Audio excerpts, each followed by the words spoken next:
अस्सलाम वालेकुम। पेंशन पर 5 से 35% टैक्स। कितनी पेंशन पर कितना टैक्स? 30,000 पेंशन पर टैक्स, 35,000 माहाना पेंशन पर टैक्स, 40,000 माहाना पेंशन पर टैक्स। सरकारी मुलाजमीन और पेंशनर्स के लिए अहम अपडेट। न्यूज़पेपर्स के मुताबिक 20 लाख से ज़्यादा पेंशनर्स पर पहली बार 5 से 35% टैक्स आए। कई पेंशनर्स तंजीमों ने फैसले के खिलाफ एहतजाज की धमकी दे दी। हुकूमत से इस पॉलिसी पर नजरसानी करने का मुतालबा। हुकूमत को 50 अरब रुपए सालाना इजाफी आमदनी हासिल होगी। हज़ब इख्तिलाफ की जमातों के फैसले की सख्त मजम्मत।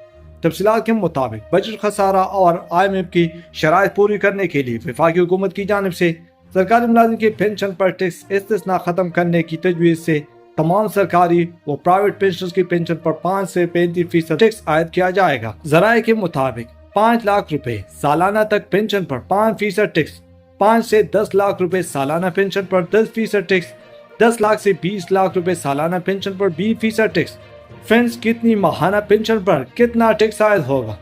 5 लाख सालाना पेंशन पर 5% टैक्स यानी तकरीबन 40,000 रुपए। माहाना पेंशन पर 5% टैक्स।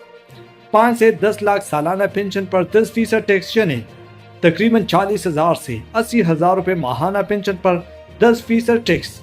10 लाख से 20 लाख सालाना पेंशन पर 20% टैक्स यानी तकरीबन 80,000 से 1,60,000 माहाना पेंशन पर 20% टैक्स। और 20 लाख से 30 लाख सालाना पेंशन पर 30% टैक्स यानी तकरीबन 1,60,000 से 2,50,000 रुपए माहाना पेंशन पर 30% माहाना टैक्स। और 30 लाख से ज्यादा सालाना पेंशन पर 35% टैक्स यानी 2,50,000 माहाना पेंशन पर 35% टैक्स आयद करने की तजवीज़ है।